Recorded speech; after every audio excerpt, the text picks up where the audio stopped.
Peter Schweizer, president of the Government Accountability Institute, best-selling author. His latest bestseller is new book is Blood Money: Why the Powerful Turn a Blind Eye While China Kills Americans. Peter, welcome back. Great to be with you always, Brian. Thanks for having me. So I guess you agree with what Bill Barr says. He sees your urgency. Yeah, I would go a step further, though. Yes, the precursors do come from China, and yes, they do subsidize it. But every link in the chain is a China operation. The drug cartels are the junior partners. Those precursors arrive at the port of Manzanillo in Mexico, Brian. That terminal, that international terminal, is not run by a Mexican company, by a Chinese company. Those precursors go to a town in northern Mexico where 2,000 Chinese nationals, according to the DEA, create the fentanyl out of the precursors for the drug cartels. Every link in the chain China is running, including the money laundering. The cartels used to use Latin American banks to launder their profits. In the era of fentanyl, they use Chinese state-owned banks now to launder their money. So this is a Chinese operation with the drug cartels as the junior partners. So what's new about this new revelation? That they're actually incentivizing these corporations to do just that? And when President Xi tells President Biden, acts mystified by how this is happening, but he promises to look into it, is there an ounce of sincerity? No, there's not. Look, China tries to say, we're trying to deal with this problem. It's criminal conduct. It's not criminal conduct. 40% of the companies exporting the precursors to Mexico are Chinese state-owned companies that are run by politically connected people. There are several leaders of Chinese organized crime networks that are advisors to the CCP. In fact, in 2021, a gentleman named Mr. Wan was sanctioned by the Biden administration Treasury Department for his involvement in the fentanyl trade. Guess what? After he was sanctioned by our Treasury Department publicly, the Chinese government gave Mr. Wan an award, and he gave a defiant speech where he said, I'm proud of the fact of what I'm doing because it's essentially revenge for the opium wars. So any claim that they don't know about this or they're trying to deal with it is false. The CCP actually works with Chinese organized crime on multiple levels, and this is just one manifestation of it. Do they know we had nothing to do with the opium wars? That was the British? Yes, they do know that, but they, of course, lump it all together as part of the West. And this looms really large for President Xi. I mean, he put this into the Chinese curriculum so young people in China never forget the opium wars, which at one point, 1/4 of every person in China was allegedly taking opium. And this is really what led to the century of humiliation. But for President Xi, this is kind of an accepted tactic. President Xi reveres his father. Brian, he even built a large mausoleum in his honor. His father was a revolutionary figure with Mao. One of his father's great acts of service, I'll put that in quotation marks, was actually at the age of 14 poisoning his teacher because his teacher was not sufficiently revolutionary. President Xi thinks that was actually a noble act. So the notion that you're using things to punish your enemies in this way is not something that President Xi thinks is necessarily a bad thing. It's so interesting, too, because I heard his dad was abused by the government, correct? Yes. And he had a tougher upbringing because of that. You would think he'd be more of a reformer. Yeah, you would. His father was ultimately rehabilitated, but you're exactly right, Brian. I mean, it's a paradox. His father was purged by the Maoists, but later on he was rehabilitated. Xi, rather than this making him softer, has actually made him harder.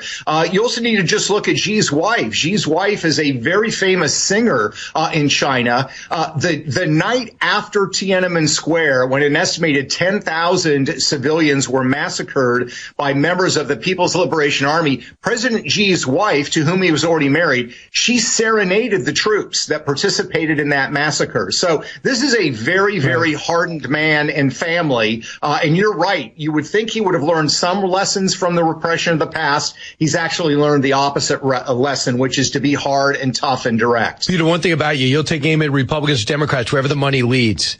And one thing is pretty clear. A lot of Republicans, especially Rand Paul, are getting money from, I think it's Jeff Yass, who makes, is the lead investor of TikTok here in America.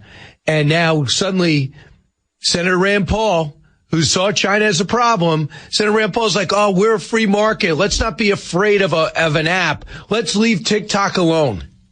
Yeah, look, and I have enormous respect for Rand Paul, but he is dead wrong on this, and I think the money from Jeff Ass has a lot to do with it. A couple of things people have to keep in mind. Number one, ByteDance, the parent company that controls TikTok, is not just a Chinese company, Brian. It is wedded to the Chinese intelligence state. That algorithm which drives TikTok, that makes it so powerful and effective, it's not just a company secret. The Chinese government in 2020 designated it as a state secret. That's how valuable they view this. ByteDance does a lot of research with the Chinese Ministry of State Security. I talk about this in Blood Money. And some of that research involves how to manipulate people online emotionally. And finally, what I would say is, Rand Paul has said, well, look, this is a company that's got American investors.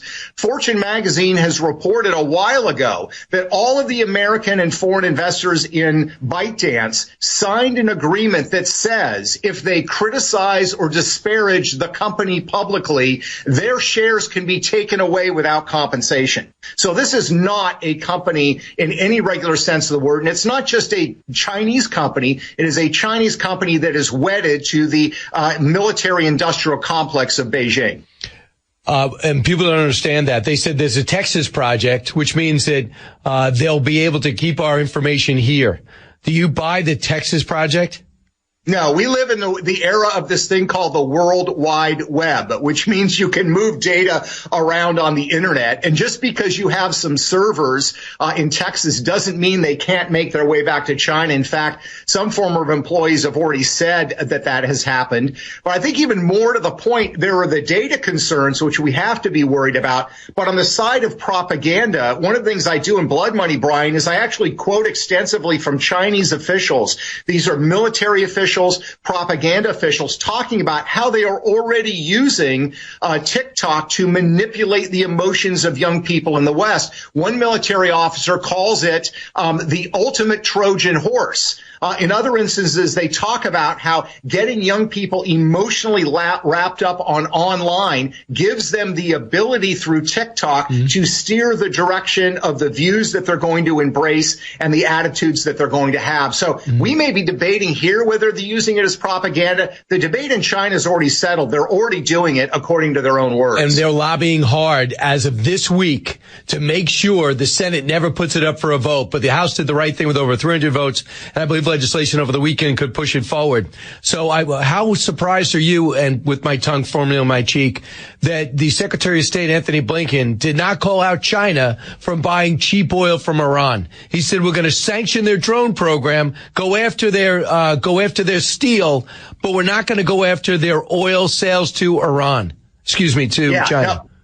No, you're exactly right, Brian. This is an example of what the Chinese call elite capture. The notion that you sort of forge these bonds with political leaders in other countries. And what they're looking for, in their words, is big help with a little bad mouth. I mean, in other words, they know that Biden and Blinken have to criticize them from time to time for the Uyghurs or human rights. But what they want is help on the big things. And the Biden administration has given them everything on China. Joe Biden has said, for example, that he is not going to point the finger at China with regards to fentanyl, which is absurd given the fact that Beijing is absolutely in the middle of it. And to your point, when it comes to oil in China, when it comes to a whole host of other problems that we're facing, Joe Biden will not call them out. I highlight in the book, for example, Brian, this problem with Glock switches, these small devices that are highly illegal. Since 2018, according to our Department of Homeland Security, China has smuggled thousands of these in the United States. What do? They convert a handgun into a fully automatic machine gun, and they sold them to gang members and criminals in the United States. So our cops are outgunned. Does Joe Biden raise this issue with China? No. He wants to go after the Second Amendment rights of ordinary Americans. I just wanted to just read you, and I think you kind of covered it, but just in case for our listeners, because this is a debate. TikTok's a popular app, and I know people make money on it. I'm not being callous to their cause. They're not interested in the news feed. They got their business. They're running image ads on Fox News. So this is Krishnamurthy. He's the Democrat on the China Select Committee. He said ByteDance basically has its editor-in-chief, who's also the secretary of the Chinese Communist Party cell, embedded at the highest echelons of the company to control all of its products. And he's been tasked with, quote, making sure all of its products, including TikTok, adhere to a correct political direction. And that is a different type of threat than we've ever seen before. So they have to, everybody with technology has to open up that technology to the government, no matter what it is. I don't care if you're a military situation or a social media situation. They have no choice. Right. That's exactly right. If you're in China, the CCP tells you to do it, you do it. More to the point, the example you just gave is right. All the senior editorial positions at ByteDance, the parent company that controls TikTok, every editorial position there is run by an individual who either A, is a senior ranking member of the Communist Party, or B, worked in the propaganda ministry of the CCP, or C, worked for Chinese state media. That's who controls editorial policy. Why is that? Because they recognize the power and the value of this app and its ability, in their words, to wage cognitive warfare on the United States. It's not just about propaganda, Brian. It's what they're feeding to young people in America. Our TikTok is giving, by and large, young people, these pranks, women with blue hair screaming about something, silly dances. China has the equivalent to TikTok that they give to young people there. It's called Douyin. In Douyin, you do not get people with blue hair screaming strange things. You get science experiments. You get history. You get culture. They're giving our kids cotton candy. Yep. They're feeding their kids spinach. And this is part of what they call cognitive warfare. All right. Why do you think we're getting all these Chinese with the roller bags that look like they just stopped off an American Airlines jet coming through our southern border? Well, we know a lot of them are actually involved in illegal marijuana grow operations in the United States. In the state of Maine alone, just the state of Maine, there are 300 known illegal marijuana grows. This is pot that's far more potent than the stuff sold legally. It's organized by Chinese organized crime. And the workers that work at these places when they raided are overwhelmingly Chinese nationals that are in the country illegally. So, and part of it is this Chinese organized crime effort in the United States with the cooperation of the CCP to engage in criminal activity. That is a big, big part of it. And we need to start getting our hands on it, not just sealing the border, but dealing with those that are already in the country. See, I had somebody on that was telling me it's a terrible country. China's cracking down on personal rights. You know, the Uyghur issues. Why wouldn't China want to leave? And I go, wait a second.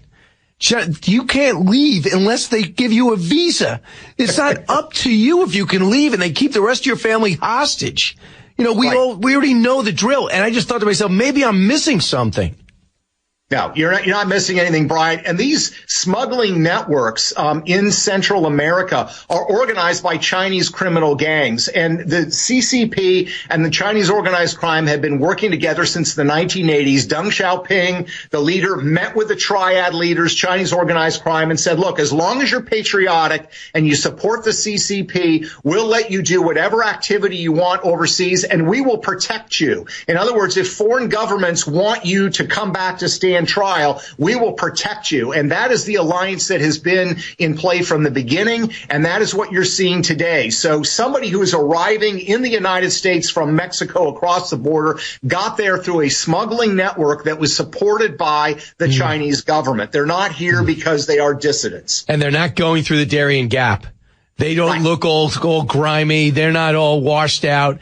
They look like they just maybe had a 12-hour flight somewhere, and didn't get any, and weren't able to put their tray table up.